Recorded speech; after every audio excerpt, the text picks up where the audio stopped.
Unmute.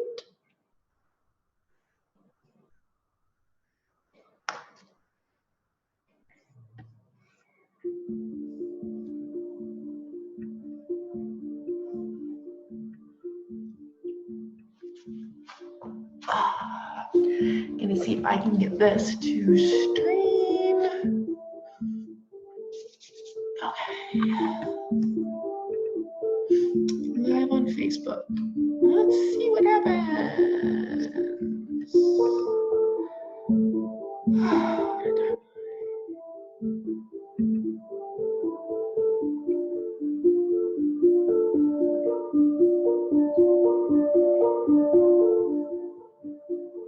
Hopefully this works.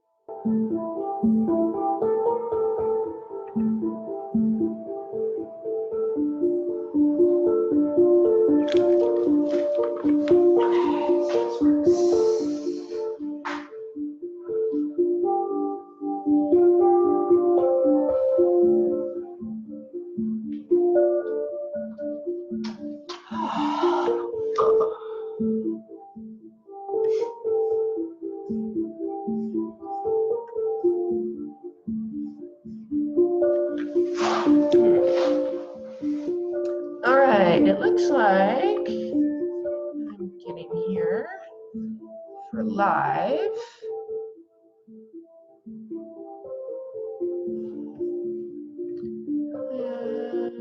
And okay, it says I'm live on Facebook, so I'm gonna let this do its thing. Not sure what I'm gonna be able to see and not see, but hey. Right. Okay, it says I'm live now. Good. Okay. So yeah, I may not be super responsive to comments and such because I'm with the streaming it, but hopefully you get a little something out of this that you can enjoy. If you do want to join in on video, I'm going to drop the link in here so you could join via Zoom if you like. So there's the link, and if you are able to join, great, through there. If not, then just hang out here. I think there's a little bit of a lag, but we'll be fine. You get to play with technology, yay! And I'll also post, once I get this all uploaded, then, yeah, so you get to kind of see, hey, this is what we're doing. And I figured out how to get it to not mirror, because before this was backwards, and so it was really hard to read. So,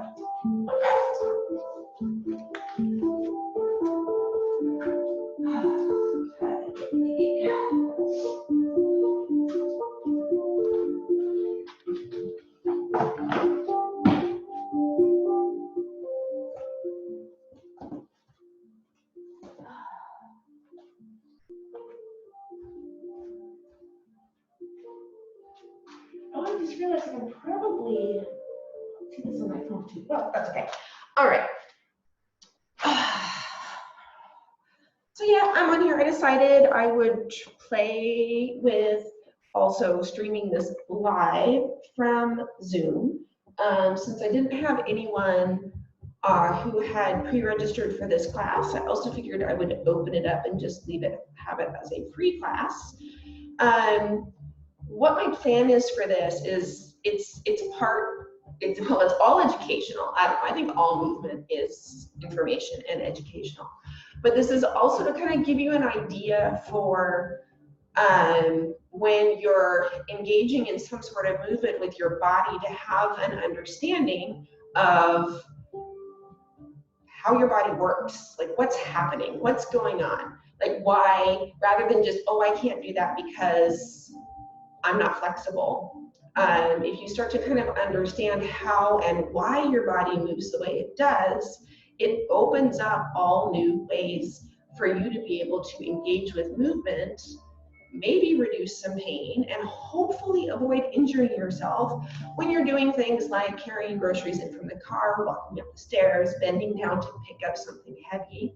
Many of us who have kids and or pets, and then all their accoutrements that come with them. So we wind up doing a lot of really super awkward things with our bodies.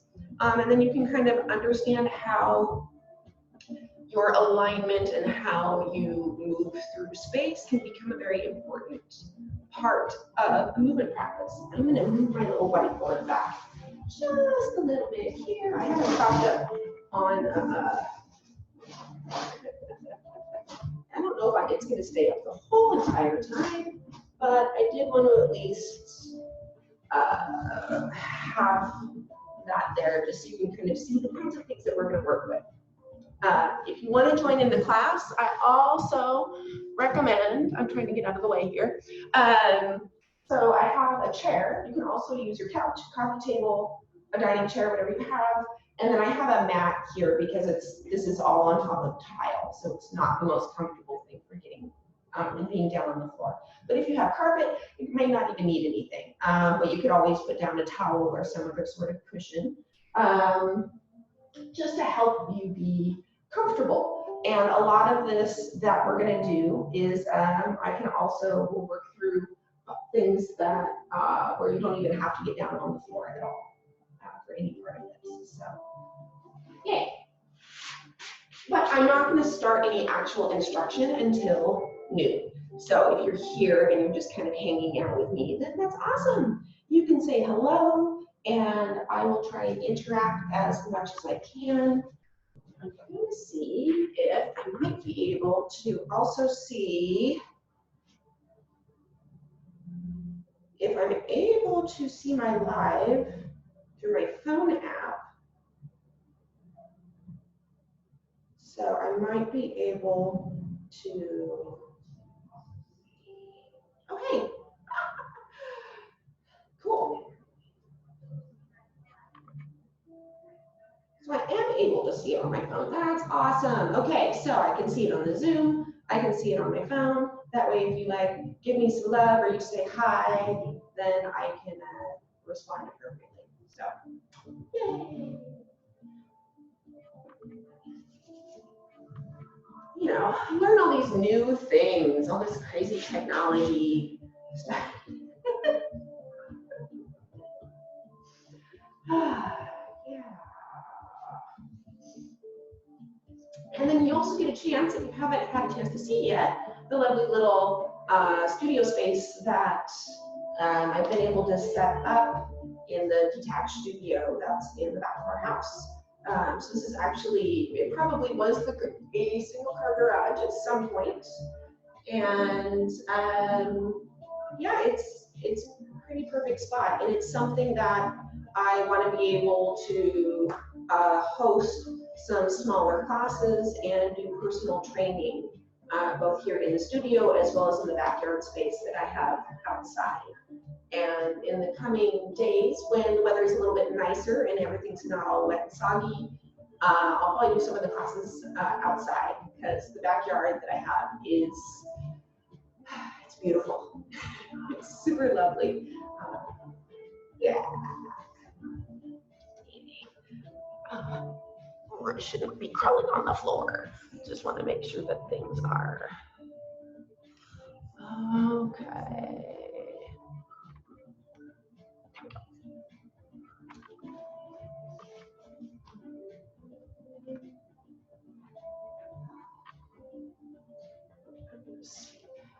The only thing with it being outside is then I wind up with a lot of stuff coming in or it gets trapped. So,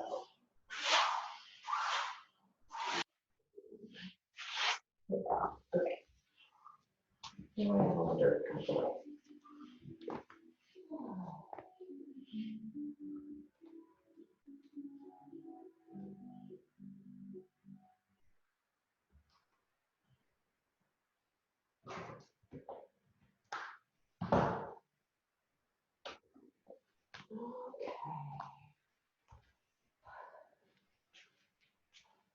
And as a reminder, is on Friday at noon is going to be the dance fitness Zumba class. So if that's something that you're interested in, then that's what I will be doing. That one will only be done through Zoom, partly because of the lag. And I want to be able to get the audio moving through it as well. So that way you can see, turn down my volume here. So then that way it's just a little easier to keep along. And I may,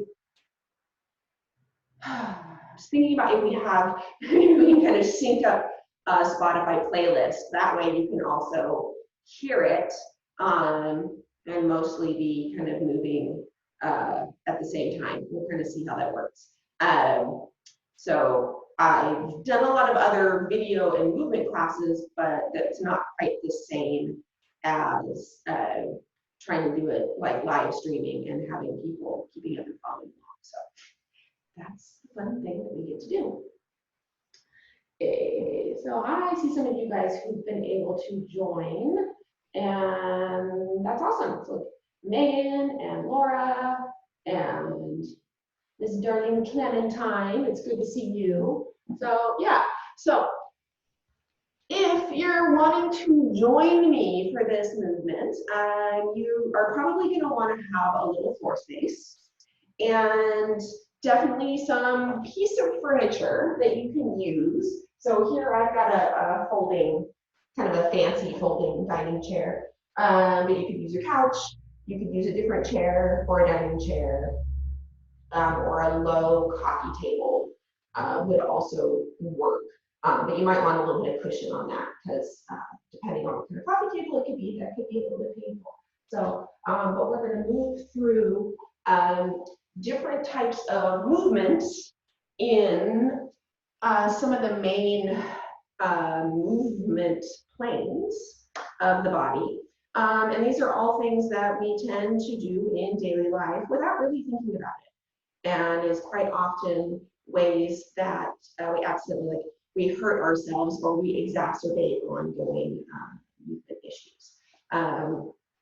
That said, if you are participating in this, you know, do recognize I am not a medical professional. I'm not going to be like, other than talking about things that happen with my own body, because that's the knowledge that I have. Like, I'm not diagnosing any issues or imbalances or anything like that for anyone else. So if I do talk about things, it's my own experience with my own body and kind of how I've moved and discovered with that. So what works for me may not work for everyone else.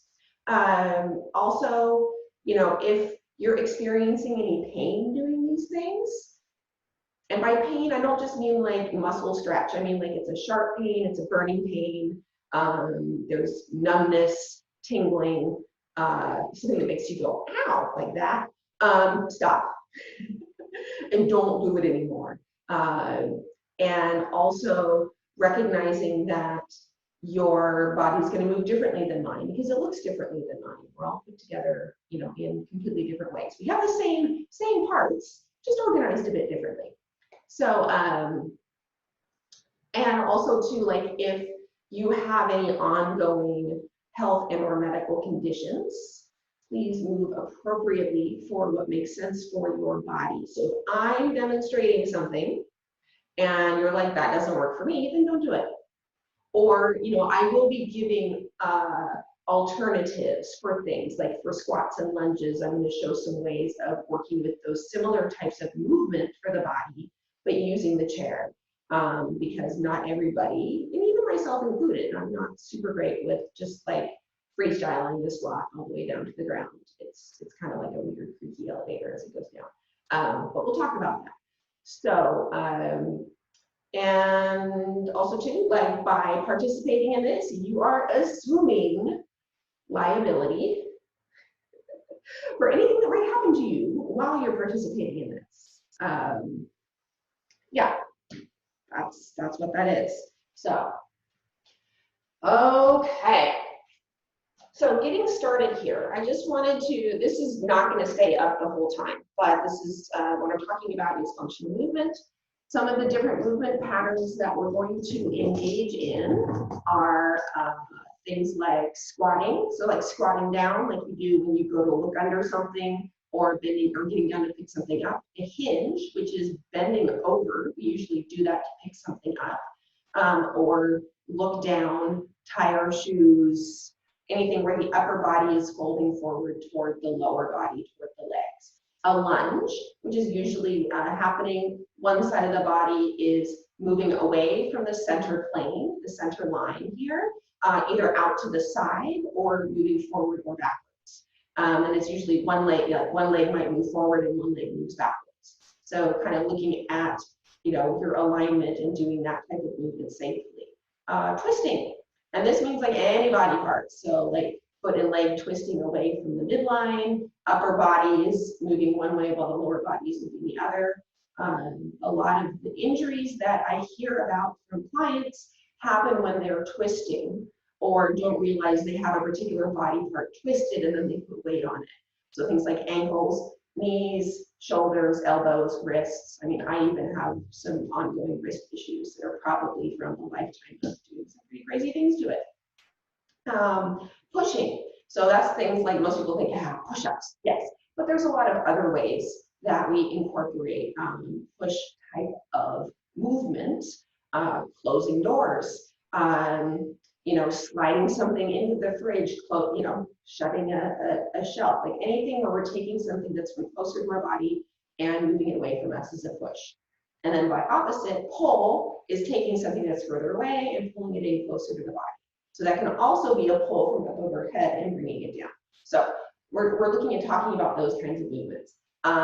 Moving in the frontal plane is one of the ways a movement pattern, and that's just basically moving from side to side. So it's if you're stepping out to the side, stepping back into the center, so on and so forth. Moving your arm out to the side. That's called a frontal plane thing. Sagittal, that's basically moving forward and back in space. So like stepping back behind you, stepping out in front of you, and any sort of thing that follows along in that pathway. And then transverse, sometimes it's also known as the rotational. So that's a movement that is rotating and moving through the center of the body. So as if I was going to reach up and back for something, I have now moved through the transverse plane. So a lot of in dance, we do a lot of that. So there's a lot of these rotational and transverse movements. If you're participating in anything where there is a ball involved, so twisting and lunging and stepping and throwing and all of that, that's all moving through the transverse plane. So that is those little gems. I don't want to totally bore us with that. Okay, so getting our bodies a bit warmed up for this kind of movement. So one of my very, very, very favorite stretches in the world, I was amused to find out that there are some people who call it the world's greatest stretch. So I'm going to show you a couple different variations on this one. One is here on the floor. So I'm starting off from a kneeling position, and then I can either bring hands down and then step the foot forward toward the outside of my shoulder, and then taking it where I'm having one hand on the floor, and I can twist either toward the leg or bring a hand down and then twist away from the leg.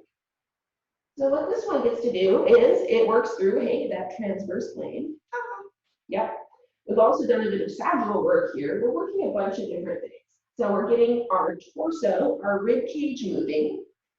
We're also getting our hips to open up a little bit. So twisting here. Yeah. If for some reason getting down on the floor is not in the realm of possibility for you, then that's okay. Sometimes it's not.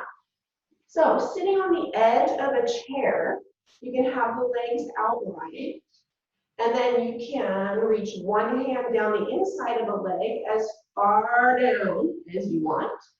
And now you have the same kind of movement happening. So I've got this rotation happening through the torso, thoracic part of the spine, and I'm also hinging and flexing forward in the hip. So I'm here. And you can add that opposite arm reach up if that's comfortable. Yeah. And same thing, then you can take it from side to side. You can reach the other hand down, twist the other way. Noticing if there are differences in your range of motion on each side. So one side might be super comfortable, super easy, the other one might be super stiff. Your body will let you know what's gonna feel right and what doesn't. So seated version of world's greatest stretch basically is you're hinging over and you're rotating from side to side. So if you're in the version that's on the floor, you're gonna switch sides, meaning you're gonna switch legs. So you can come back through that all fours position, step the other foot forward. You can take it out as wide as you like. So sometimes if I'm doing this one, I might have my foot way out here, especially if my hips are feeling kind of tight and ouchy and grumpy. If things are pretty warmed up, I might be in fairly close with my hands on the mat. If you're not able to bring your hands to the floor, use things in front of you. You can use another chair. Hey, this is another way to use the chair. So you can have the chair at the end. It's trying to hold up on me. Here we go. You can be on your knees in front of the chair. Step the foot forward. Step it out nice and wide. And then you can take your twist this way. And then you can twist to the other side. You can even come down on your forearms here and your elbows. Same idea of rotating, getting through the torso, thoracic region of the spine moves. You don't have to go super fast. Just go through it. Breathe nice and steady. So you just get to rotate. And if you haven't switched legs already, switch your legs. Other leg in front. Find this movement. Yeah.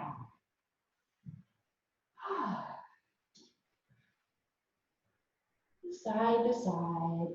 And just allowing the movement of whatever makes sense as you reach. Good. Okay. Other ones that I want to work on is a forward fold. So you can either be sitting on the floor with your legs out in front of you and let the knees be a little bit soft and relaxed. So what I mean is, like, I'm not trying to cram the back of my knees down into the floor here. I'm going to let there be a little space.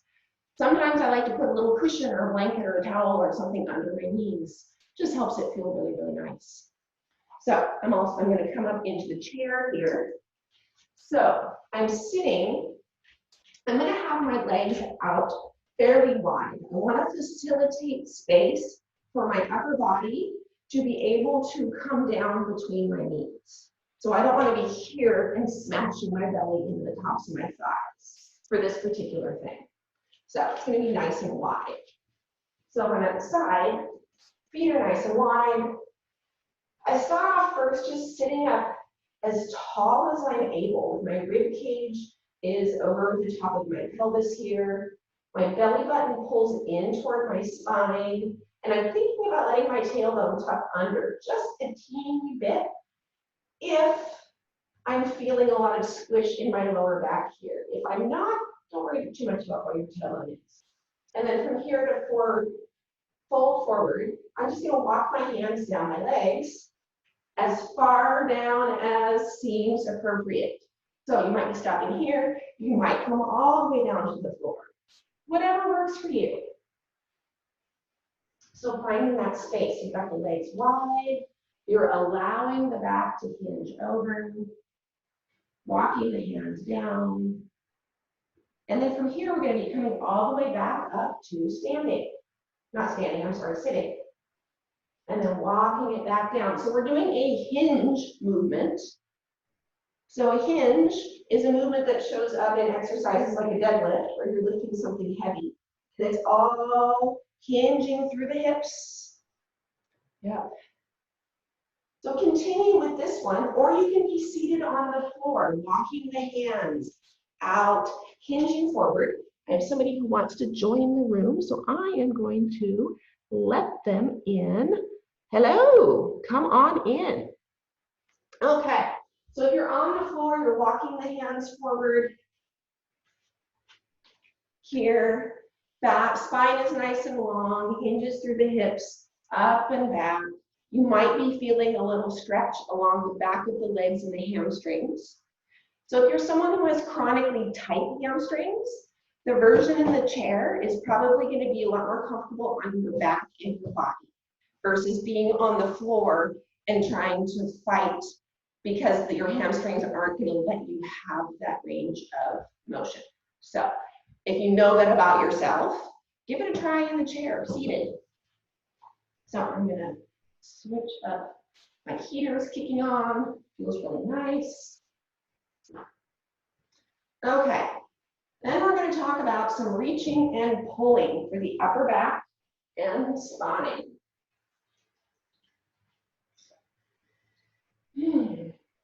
Okay, so we're going to do this in a comfortable seat, meaning you can sit on the floor, either with the legs out or whatever configuration feels good for your body, or you can be up in the chair.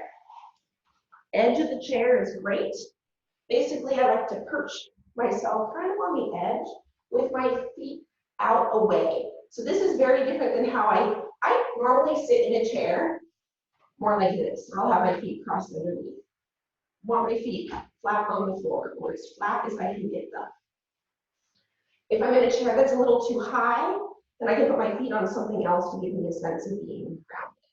So what we're going to work with here is this space in between the shoulder blades, approximately where my hand is. So if you are a person who wears sports bras, then that's kind of about that place where the band of the sports bra and the straps all intersect. If you are a person who does not wear a sports bra and has no idea what I'm talking about, imagine you have an itch that you're trying to scratch in between your shoulder blades. So these are the muscles that we're working with. So it's like, you know, you're trying to scratch it, and you're this and that and the other thing, and you have to kind of reach back and scratch. That's where we're going. So we have our rhomboids, trapezius, which is a giant muscle that goes all the way through the back of our head and comes down mid-back, and then also attaches up here, plus our latissimus dorsi, which is big ones on the side that also attach. So we're working with a midpoint that connects a whole lot of things happening, and where a lot of muscle pain happens that gets exacerbated by our modern lifestyle. So sitting up nice and tall, rib cages over the spine. We're going to be bringing the hands out to the sides with the elbows out, like you're resting them shoulder height on a countertop here.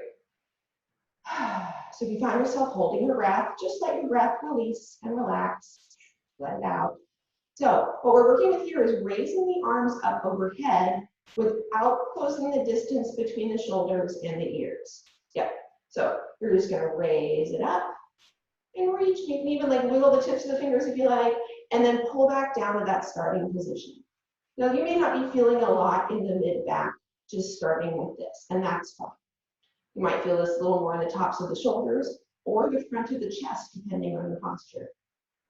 So I did a live video last week that was a little more geeking out around posture. So from here, we're letting our arms slide up, and then arms come down.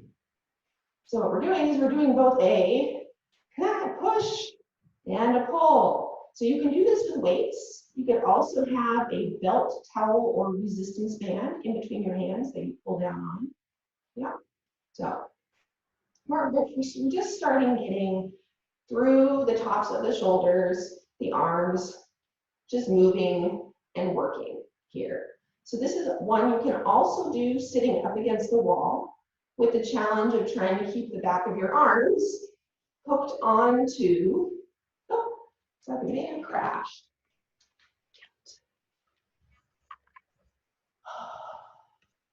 Oh, come back. All right, no, I'm still here. All right, I don't know what was going on, but things started being strange. Okay, I'm back. So what I was saying is you can be leaned up against the wall and in this position and let your arms come up and your arms go down. So as you're doing this movement, bring your attention to your back, your rib cage in between your shoulder blades and your bones of your ribs. And remember that itchy back sensation that I was seeing? So see if as you do this, you can kind of feel the shoulder blades move apart and move together. So they move in space. They also do a little bit of lift up and lift down as you lift your arms. So they get to go up and they come down and in, the shoulder blades. So now you're going to bring your arms here in the front and you're going to be moving them out to the side, squeeze those shoulder blades together and then bring it in. You can even bring the elbows and hands together here. Bring it out, squeeze, bring it in. Bring it out, squeeze those shoulder blades down and back. So this is not a shrug. It's very different. So if you're doing this, where your shoulders are getting close to your ears, you're not going to be able to get your arms back at all. Let them relax down. So think about, you're trying to get that itchy spot in between the shoulder blades. Yeah, there. So now we're going to pair this together. So now we're going to bring the arms up overhead, and you're going to think about pulling down, and then let the arms press back, squeeze those shoulder blades together in the back, and then rest by bringing it up. Pulling it down. You can, if it helps, you can imagine you've got a bar or something overhead that you're pulling down on. See if you can feel those shoulder blades moving toward each other, and a little bit of that muscle engagement in between the shoulder blades. Letting it go up and come down. Good. And then bring the arms down. Give the shoulders a shrug up and down. If you're not used to holding your arms up over your head, then you might be feeling a bit of tension, especially along the top muscles here. Which when you raise your arms up overhead, your upper trapezius muscles, which are the ones that get tense along the sides of your neck and tops of your shoulders, are working because you do want to use them. But when we do some movements where we pull the arm down, we don't want them to be the only thing that works. They're not the only one driving the bus. We're going to try to get these other guys working here too. Yeah. All right. So we had our little bit of reach and pull. So now down to the lower parts. So sitting in the chair, feet are hip distance apart, meaning from the crease of my hips. You may or may not be able to feel the bony prominence there, but basically where the crease in your pants, just a little bit above that, is the top part of your pelvis, the anterior iliac, ASIS. Yeah, I'll get there. Anterior iliac. Oh my goodness, I'm not even worried about it right now. I mean, I know the thing, but yeah. So it's the top part of your pelvis. So you have a lot of muscles that attach there, including your hip flexors. So what we're going to work with now is lifting a leg without pitching ourselves over backwards. So I recommend sitting up on the edge of the chair, and I definitely recommend everyone come to a chair for this one. So what we're going to be doing is sitting up as tall as we can and stepping the leg up one at a time and setting it back down. It lifts up, and you can alternate the leg. So it lifts up and comes down. So even though we spend most of our days sitting, the muscles that make up our hip flexors wind up being very short and very tight. So then when you go to try to activate them, they don't really know how to behave appropriately. Yeah. So you can lift it up and lift it down. So notice if you're sitting on the end of the chair, see if you don't want to lean back to lift your foot up. So you use your core, lifting the leg up and up. And when I say use your core, use your bracing a little bit, kind of like you're trying to avoid falling over either forwards or backwards. You're going to hold yourself in place, but don't hold your breath. Want to keep breathing. So you're here, you're lifting the legs up here. And now we're going to take this movement, lifting it up and out to the side and setting it down. It's like you're stepping up and over something.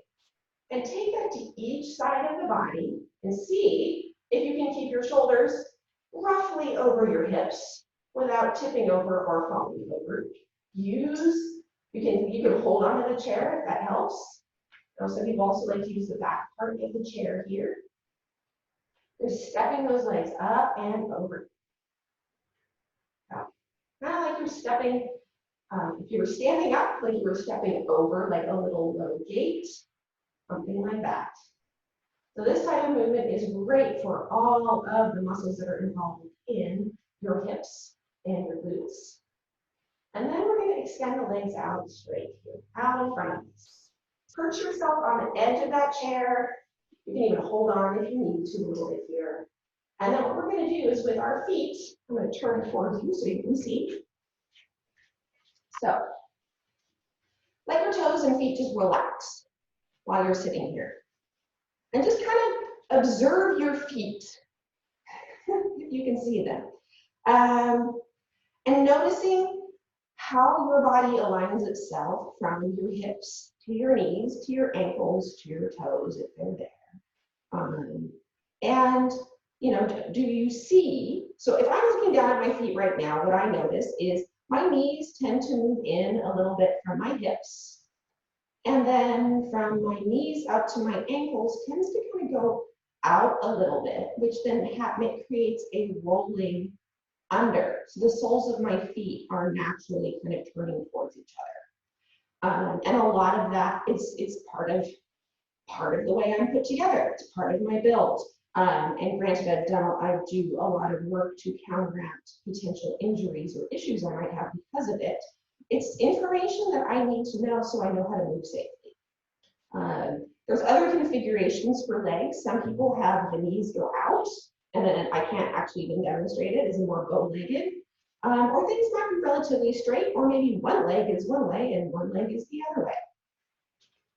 This is like that, and you know, the more you know about your legs and your feet can help you kind of understand how to move through things safely. So, letting the feet just relax, and then we're going to press through the ball of the foot. That's this part here. Like you're trying to push something away from you. And let your toes curl back towards you. So maybe you're seeing the tips of your toes, or the tips of your socks or your shoes. Keep your knees a little bit springy and soft. You don't want to press through the knees and hyperextend. That's super ouchy for everything. So you're here. So what we're going to do is we're going to move the leg like it's a windshield wiper. It's going to go out to the side and come in. And I'm going to move from the top of my hip. So I'm not using my knee, I'm just using my leg. So it goes out and in. Yep. Like a little wiper.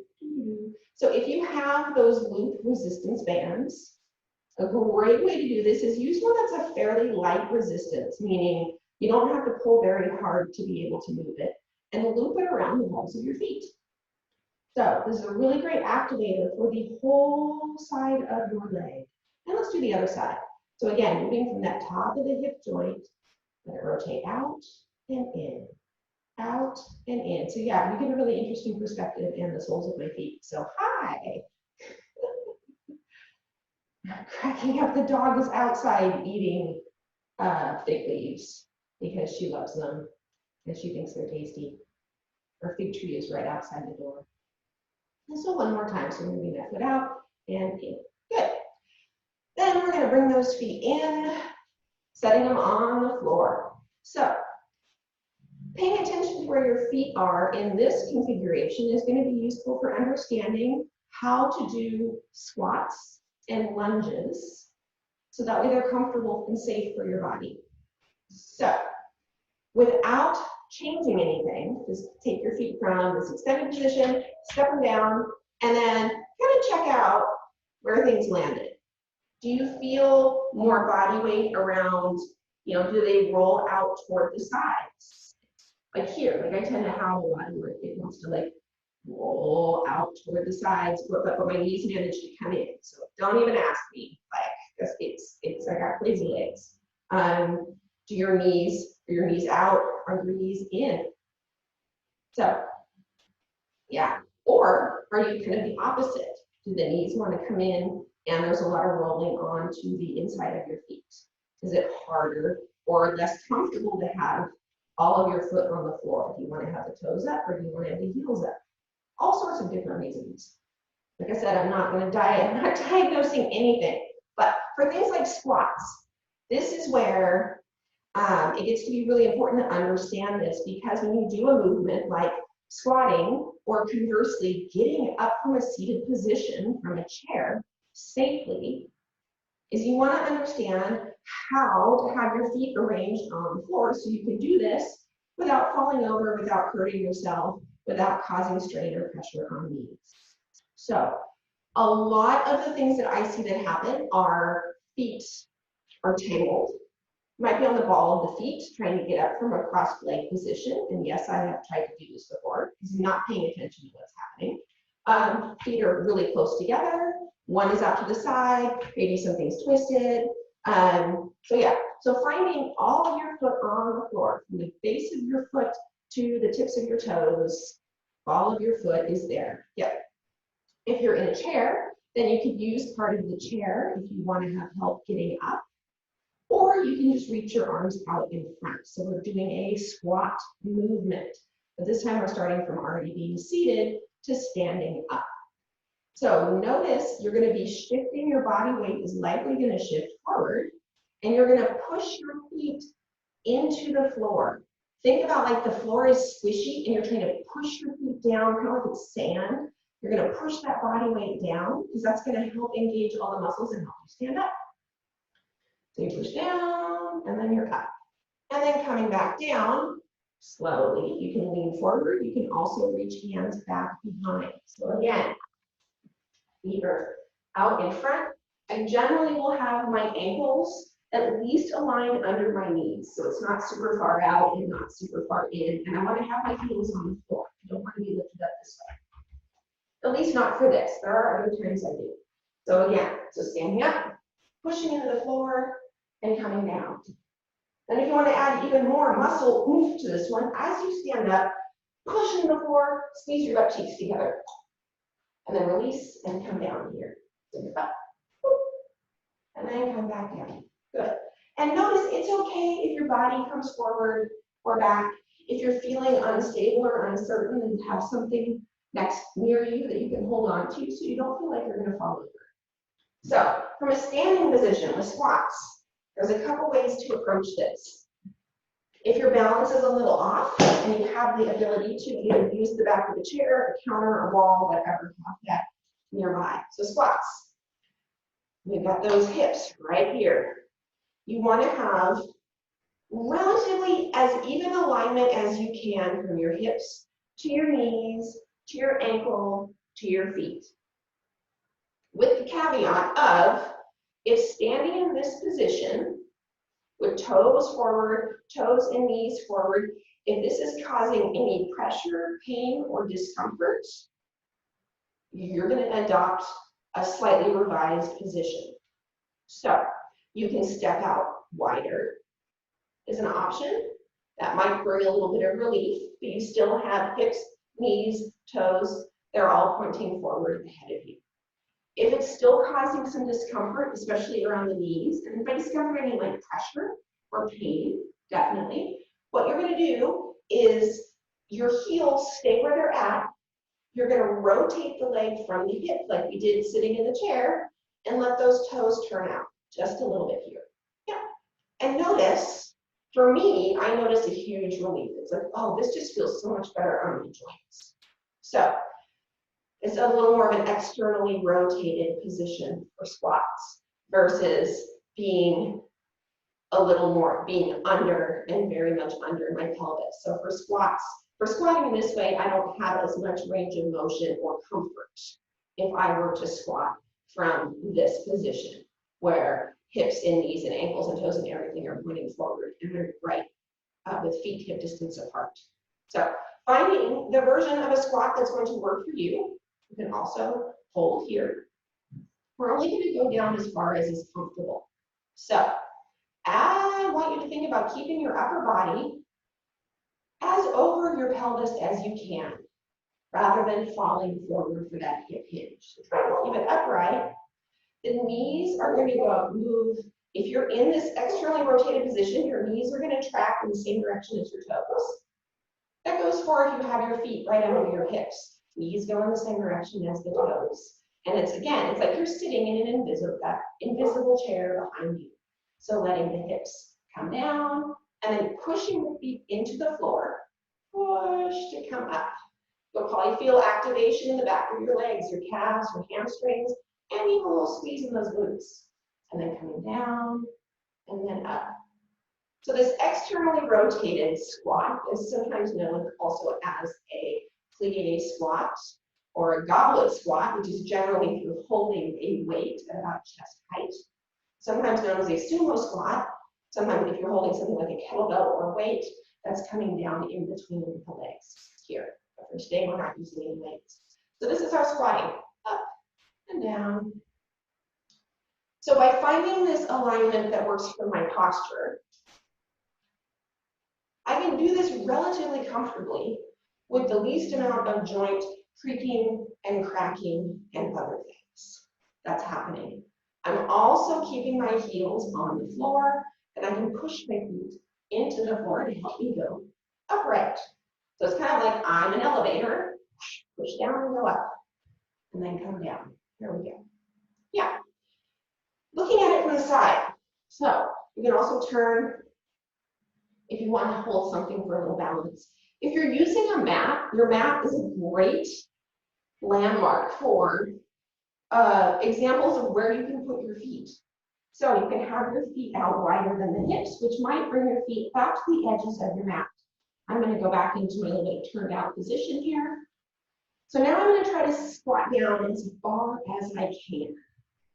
And I can let my upper body come forward. Sometimes this is known as the ass to grass squat. So knees are going out. I'm going to be kind of like a frog, coming down as far as I can. I'm using the chair to help me find the position. I'm going to let my tailbone, for me, tuck underneath myself a little bit. Kind of scared puppy dog tail.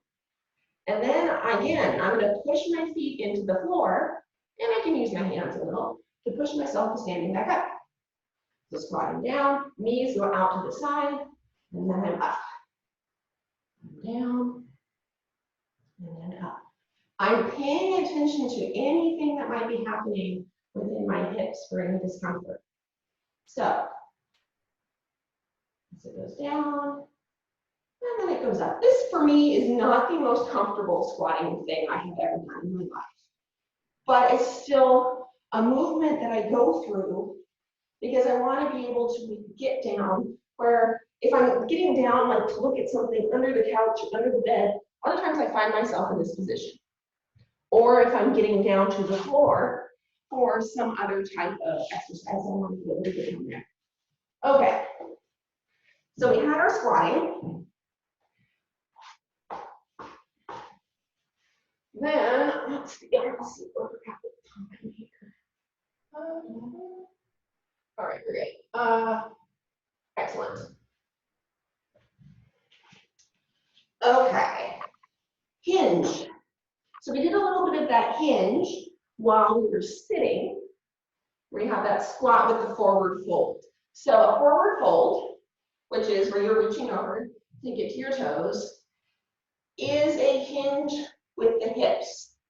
So one way I like to think about this is when you squat, you're squatting down, invisible chair, which squat also has a hinge.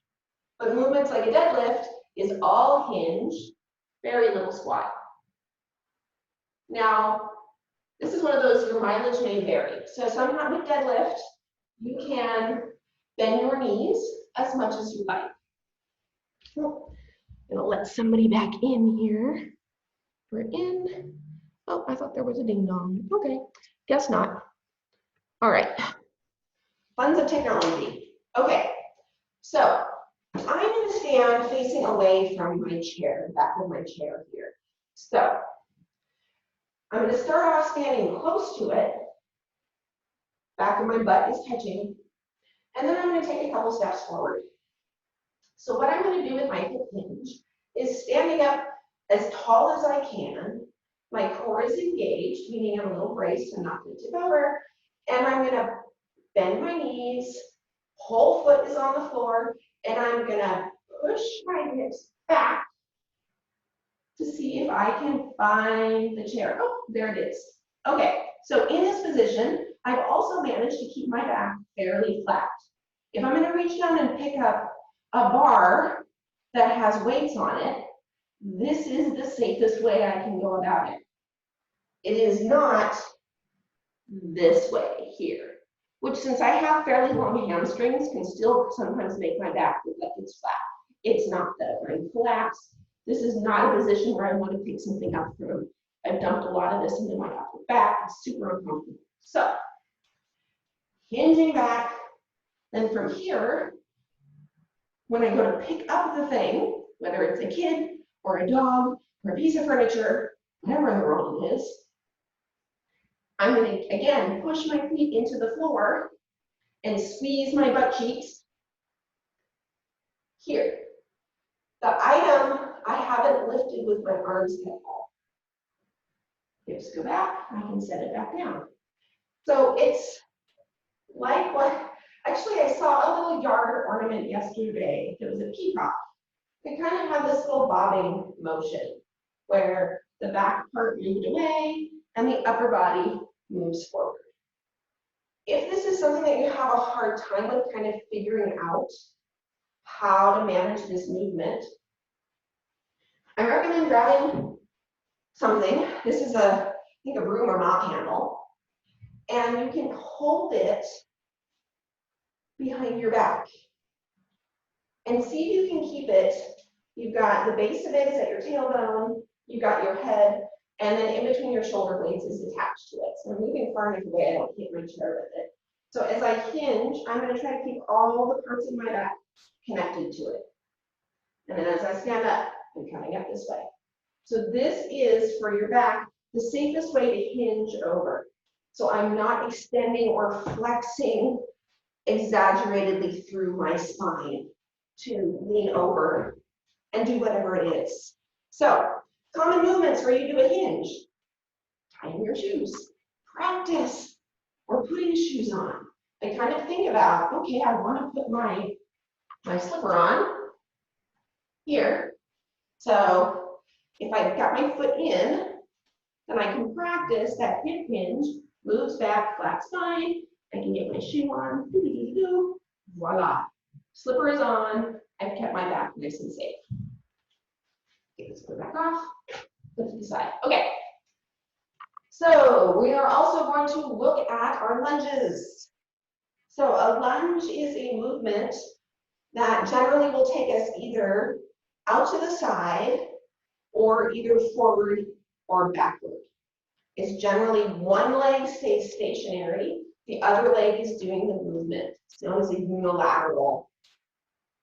isolateral, one thing. And unilateral is both sides, the same side moving at the same time. Okay, so you can have wall or chair, anything nearby. If you're feeling a little unsteady, we're going to work with a forward lunge. So starting with the feet underneath the hips. So you've got that crease. And kind of be like, okay, where's my knees? Where's my ankles, my toes?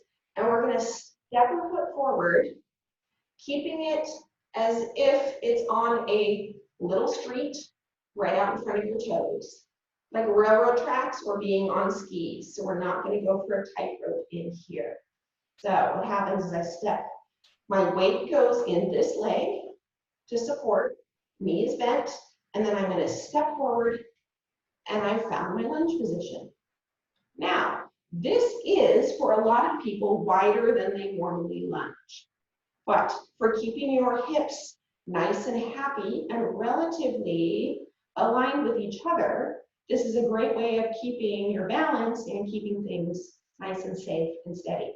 So from here, you can do all sorts of movements where you bend the front knee, you can keep the back heel down, or lift that back heel up and try to rotate so I have everything going my way. On the balls of the foot, you can do things like coming down, bending both knees. Okay, and I can get to hear some of the popping, snapping that happens through my joints. It's all comfortable, it just is a little bit noisy. But useful for if you're going to do something where you need to get down on the floor is first make sure that you have a good foundation and base, and then you can get down on the floor this way. And I can bring my other foot forward if I wanted to. So lunge, yeah. So side lunge is from stepping from our center out to the side. So side lunge can happen a couple of different ways. So you can have the toes stay facing forward. So when you step your foot out, everything is still pointing out in front of me here. And then I can bend that knee, and it activates a lot through inner thigh, my glutes, and then especially this leg that I have shifted my weight into. Yeah. So this is one where it's very much if I'm shifting my body weight over, I still want to have my toes facing forward. Another option is if you step using that external rotation. So stepping like toes toward the corner of your room, it's out this way, and I wind up with a little more of this type of side lunge. So with lunges, you can also add things like hinges. Just make sure you're keeping the back nice and flat. And also, super important to make sure that as you lunge, you don't wind up with the knees collapsing in this way. That causes a lot of ouchiness. So keeping that other leg a little bit externally rotated helps. Plus it keeps my glutes activated here. Yeah. Okay. Lunges, we covered that. Then we're going to look at some other push and pull. So using our chair. If it's comfortable for kneeling, you can be on your chair. You can be kneeling in front of your chair. One forearm is going to come down on the chair here. Other hand is going to just be reaching fingertips down toward the floor. So what we're working with here is a row with one arm. So what I'm going to do is imagining I'm picking up something heavy here with one hand. I'm going to keep my armpit closed. So I'm not going to let my elbow rotate out this way and let my armpit have space under it. I'm going to keep it closed. So as you pull up here, and then I'm going to keep my elbow hugging in toward the side of my body. This is another great one for activating muscles in the middle of the back, plus your lats right along the side of the body here. And then it comes back down. So you can lift up, you can come down. So this is a movement. You can activate the muscles and squeeze them without even having any weights. But if it's a comfortable movement, you can add some weight to it. You can add a water bottle, a bottle of wine. Basically anything that gives you a little weight to hold on to here. So things you want to watch out for is you don't want chicken wings. You don't want the elbows coming out as you row this way. You want to be keeping it in here. Because what that does is it allows the upper part of your shoulder to stay a little bit externally rotated, and it keeps your shoulder blade connecting with the muscles right underneath and onto the rib cage to allow for ideal movement. Yeah, so it provides a really nice foundation for the shoulders.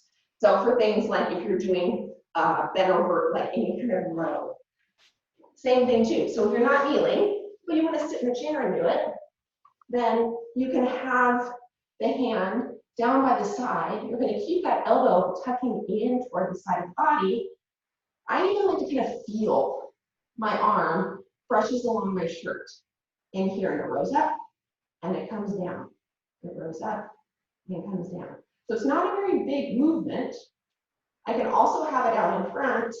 It pulls down and back.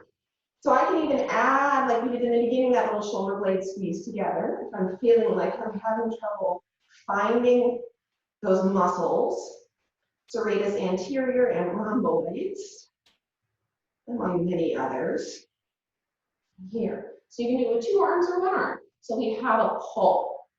If you have like resistance bands, the ones that have handles, you can use them. They're a little springy. And practice again that like row in, keep the elbows in here. and then coming out. So I know sometimes if you have wide shoulders and narrow body, sometimes it's a little hard to keep the elbows in, but mostly we want to avoid this type of thing that tends to happen because the way it turns the head of the upper arm in, it just creates a lot of repetitive movement that's not very easy for your shoulder to support. So that's why we do that one that way. Okay, so having some fun with triceps and dips. So this is a movement that is helpful for if you're ever down on the floor, helping you get up. So we're going to be working a couple ways. So you can, if you're sitting in a chair kind of like this one, reach the arms back behind, and then you can bring the hands down below here. You press my elbows into the chair here in the back. And then my feet are out with my heels under my knees. So what I'm going to be doing is pushing down my hands, shoulders are down the back, let your shoulder blades squeeze together a little bit, and I can lift my hips up and away. So I'm finding a bridge position here. And I know this isn't going to be comfortable for everyone, especially if you have some wrist ouchiness. Using a dining chair like this helps because I can keep my wrist a little bit happier by letting my knuckles roll down here. So I can press up here, squeeze my glutes, lift it up. So I'm finding this bridge here. I can also do a little arm up and down, it's a very small movement. I'm feeling a little more like, okay, I want more from that one. Hands come out a bit further on the chair. I'm going to scoot, walk my hips out, keeping those armpits in. Keep a little no space. And then here I can bend my elbows, let them go back to the back of the chair and up. So I've got a little tricep press here. And then you can even add things like a single leg kick. You can add more of a press or a hip thrust. There's a lot of different options there for that one, for the dips using the chair. Just checking my notes. I think I have covered. Want to talk about plank or push-ups? Save the best for last, possibly. So we're going to use the chair like we would a bench.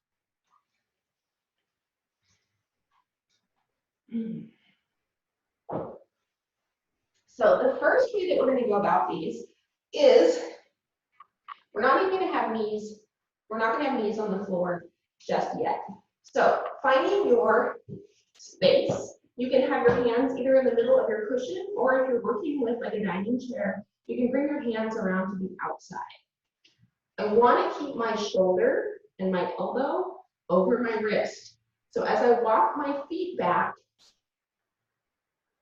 my shoulders and my head stay in place. It's all about my legs walking up and in. This in and of itself is a fantastic core stabilization exercise.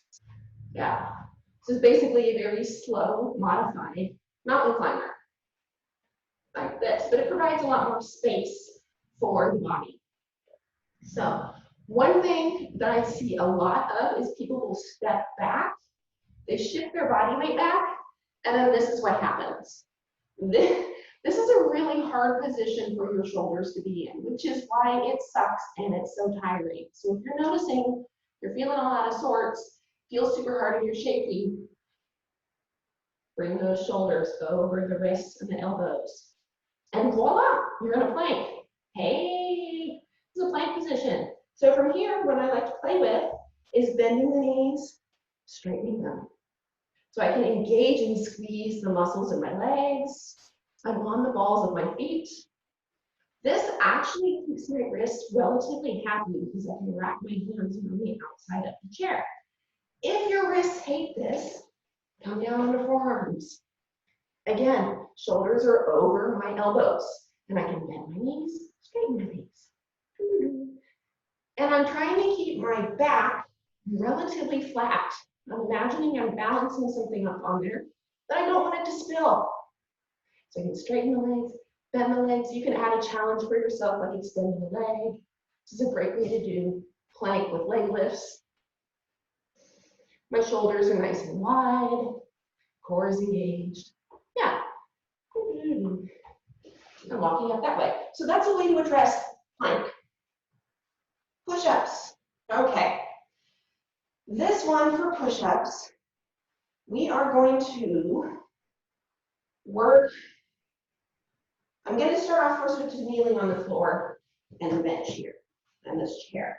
So this is not a particularly wide chair, so it's not ideal for doing a wider arm position push-up. But for doing things like tricep push-ups, it's fabulous. So again, I'm starting here, and I'm going to walk my knees back, let my arms hug into the side of my body, including my elbows. And I'm going to let my elbows bend and straighten. This is a very focused one for the triceps. Make some shake. Yep. And squeeze those legs together, squeeze those glutes together, give your butt a little practice here. Other kinds of push-ups that you can work with is only, okay, so I'm going to say this. So only do full, like military style push-ups. Basically, you know if you can do those or not, because you want to keep the hips and the chest moving at the same time. And that is not a push-up I'm going to demonstrate for you, because my body doesn't have the ability to do that one. However, I can find from my shoulders underneath, or over my shoulders again, over my elbows and my wrists, but my hands are a little wide on my mat here. My legs are squeezed together. I'm going to be bending my elbows, let them go out, come down as much as I can, straighten my arms. So as I come down, my whole body comes down. I'm not this way here, which yes, you can do push-ups that work that way, but that doesn't feel very good on my back, so I'm not doing that. And I think that's about what I had planned for. Just gonna check my time. We're there. Okay, so if you're watching, if you're still here on the Facebook Live video and you have any comments or questions, I will hang out for a little bit so we can address any of those. Just know there's a little bit of a lag, but I will do my best to answer anything for you. Oh. Hey. It was nice to have a lot of you join. Yeah, even if you just kind of popped in to be like, what the heck is Nancy doing now? But it's good that I know too that I'm using Zoom for hosting the streaming, and hopefully it didn't cut in or out too badly while I was doing it, but it's also technology and that's what we've got to work with. Oh, and I'm also like super excited. I love this tank top. This is a gym witch. So I figured that was appropriate for the types of things that I'm offering or doing. All right, give it another moment or two, a little bit. If there's any questions, you can type them in the comments.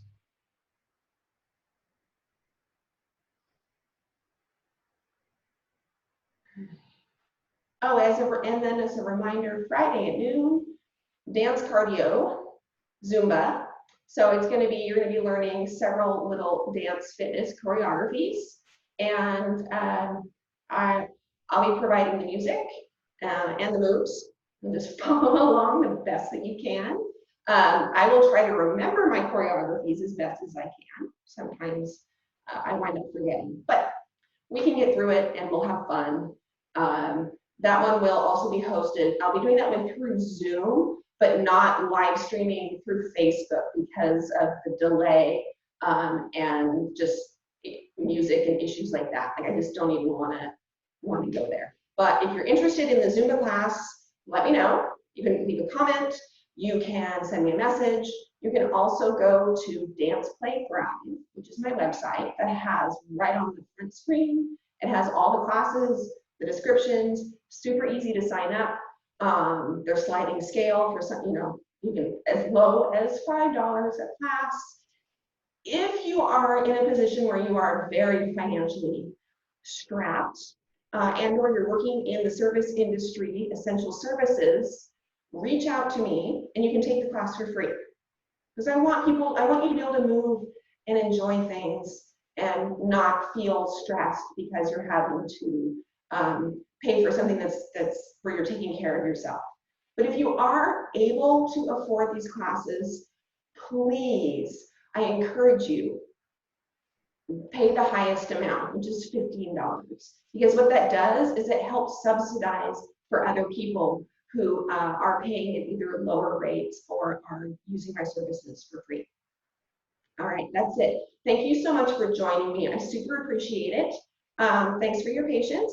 I hope you learned a little something about these different functional ways of moving.